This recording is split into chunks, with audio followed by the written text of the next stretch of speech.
Hello everyone. तो कैसे हैं आप लोग? आज यहाँ पर हम इकोलॉजी का पार्ट नंबर 2 लेके आए हैं, जिसमें हम बात करने वाले हैं इकोसिस्टम के बारे में। तो बेसिक आज का थीम हमारा है इकोसिस्टम, जिसमें हम बात करेंगे सबसे पहले इन्वायरमेंट के बारे में, इन्वायरमेंट क्या होता है। देन हम बात करेंगे इकोसिस्टम के बारे में। देन हम बात करने वाले कंपोनेंट ऑफ इकोसिस्टम के बारे में। और लास्टली हम बात करेंगे टाइप ऑफ इकोसिस्टम के बारे में। तो चलिए मूव करते हैं। तो इन्वायरमेंट की अगर हम बात करते हैं तो environment refer to the surroundings in which living organisms lives and non living factors water temperature ETC that affect life. तो इन्वायरमेंट का मतलब अगर हम देखें तो इन्वायरमेंट मीन्स होता है सराउंडिंग। इन्वायरमेंट का मतलब होता है सराउंडिंग। और वो सराउंडिंग कैसा होना चाहिए? सराउंडिंग ऐसा होना चाहिए जिसमें लिविंग ऑर्गेनिज्म सरवाइव करें और नॉन लिविंग फैक्टर्स जो हैं उनके ऊपर इफेक्ट क्रिएट करें। वो जो इफेक्ट क्रिएट करते हैं नॉन लिविंग थिंग्स, जैसे कि वाटर टेम्परेचर की बात कर रहे हैं, वो पॉजिटिव इफेक्ट भी हो सकते हैं और निगेटिव इफेक्ट भी हो सकते हैं। देन इन्वायरमेंट जो होता है वो बहुत ही डायनेमिक होता है। डायनेमिक कहने का मतलब ये है कि it's condition very with the time. तो ये टाइम टू टाइम इनकी कंडीशंस जो होती हैं इन्वायरमेंट की, वो चेंज होती रहती हैं। Then it includes biotic factor and abiotic factor. अगर इन्वायरमेंट की हम बात करते हैं तो उसमें दोनों फैक्टर्स होते हैं, बायोटिक फैक्टर्स भी होते हैं और एबायोटिक फैक्टर्स भी होते हैं। जैसा कि हमने पहले यहाँ पे बात किया कि जो सराउंडिंग्स होती हैं उसमें लिविंग ऑर्गेनिजम्स वहां पे सर्वाइव करते हैं और नॉन लिविंग फैक्टर्स जो होते हैं उनके ऊपर इफेक्ट क्रिएट करते हैं। तो यहाँ पे कुछ एग्जाम्पल्स जो हमने डाला है यहाँ पे बायोटिक फैक्टर्स और एबायोटिक फैक्टर्स के। इसमें बायोटिक फैक्टर्स में जैसे फंजाई हो गया, बैक्टीरिया हो गया, आर्किया है, एनिमल्स हैं, प्रोटिस्ट हैं, प्लांट्स हैं। तो लिविंग ऑर्गेनिजम्स जितने भी होते हैं वो बायोटिक फैक्टर्स के अंदर आ जाते हैं। और नॉन लिविंग जो थिंग्स होते हैं, जैसे एयर की बात कर रहे हैं, सैलिनिटी की बात करें, सॉइल की बात कर रहे हैं हम, temperature, light, water, minerals, pH, humidity, ये सारे के सारे क्या हैं? एबायोटिक फैक्टर्स हो जाते हैं। तो ये तो हो गई ओवरऑल बात इन्वायरमेंट की। इन्वायरमेंट होता क्या है। देन उसके बाद में हम मूव करेंगे। अब यहाँ पे हम इकोसिस्टम के बारे में देखने वाले हैं। इकोसिस्टम के बारे में हम यहाँ पे बात करें तो इकोसिस्टम जो हमारा है, इकोसिस्टम की अगर हम बात करते हैं तो ecosystem on the other hands focus on the interactions between these living and non living components. तो इकोसिस्टम की अगर हम बात करते हैं तो इकोसिस्टम्स के अंदर क्या होता है? इंटरेक्शंस होते हैं किसके किसके बीच में? लिविंग थिंग्स के बीच में और नॉन नॉन लिविंग कंपोनेंट के बीच में। With in a specific area, कोई एक स्पेसिफिक एरिया होगा, उसके अंदर जो होंगे ये जो लिविंग थिंग्स और नॉन लिविंग थिंग्स होंगे उनके बीच के इंटरेक्शन जो होता है उसको हम बोलते हैं इकोसिस्टम। तो इकोसिस्टम और इन्वायरमेंट में बहुत ज्यादा डिफरेंस नहीं होता है, बहुत माइन्यूट सा डिफरेंस होता है। Then ecology often involves studying ecosystem. तो इकोलॉजी की अगर हम बात करते हैं तो इसमें जो इकोसिस्टम होता है उसकी हम स्टडी करते हैं। Then ecosystem is a functional unit where biotic and abiotic component of the environment।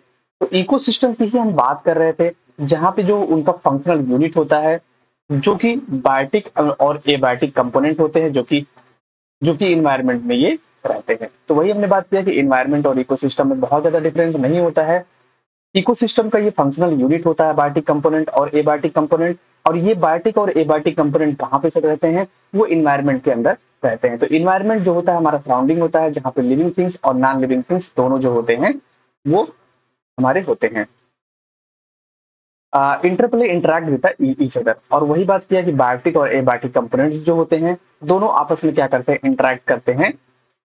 Then अगर हम बात करते हैं इकोसिस्टम की, तो इकोसिस्टम जो है ईजी टेंसले 1935 में इन्होंने कॉइन किया था टर्म इकोसिस्टम को। तो टर्म इकोसिस्टम कहीं भी आता है तो वहां पे एजी टेंसले को इसका क्रेडिट जाता है, जो कि 1935 में इन्होंने टर्म इकोसिस्टम को कॉइन किया था। और अगर हम बात करते हैं फादर ऑफ इकोसिस्टम की, तो फादर ऑफ इकोसिस्टम जो है वो यूजीन ओडम को माना जाता है। तो यूजीन ओडम जो है वो फादर ऑफ इकोसिस्टम है। लेकिन अगर टर्म इकोसिस्टम की अगर हम बात करेंगे तो एजी टेंसले ने टर्म इकोसिस्टम दिया था।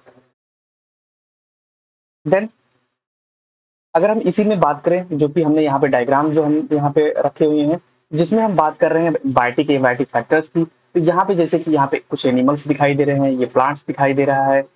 देन ये यहाँ पे हम बात करें तो यहाँ पे प्लैंक्टॉन्स दिखाई दे रहे हैं, बैक्टीरिया दिखाई दे रहे हैं, प्रोटोजोन्स दिखाई दे रहे हैं। तो ये सब सारे कैसे हो गए, ये सब हो गए बायोटिक फैक्टर्स। ये बायोटिक फैक्टर्स में हीट एंड सनलाइट यहाँ पे दिखाई दे रहा है। ये सारे जो हो गए हमारे बायोटिक और एबायोटिक फैक्टर्स के एग्जाम्पल्स। देन हम कंपोनेंट ऑफ इकोसिस्टम की अगर हम बात करते हैं, हमने यहाँ पे एक फ्लो डायग्राम रखा है, फ्लो चार्ट के हिसाब से आपको समझाने की कोशिश की है कि जो कंपोनेंट ऑफ इकोसिस्टम्स होते हैं उनको हमने दो पार्ट में डिवाइड कर लिया। एक हमारा है एबायोटिक फैक्टर, दूसरा है हमारा बायोटिक फैक्टर्स। एबायोटिक फैक्टर्स में बेनिफिट डिवाइड करेंगे हम, एक होता है फिजिकल, दूसरा होता है हमारा केमिकल।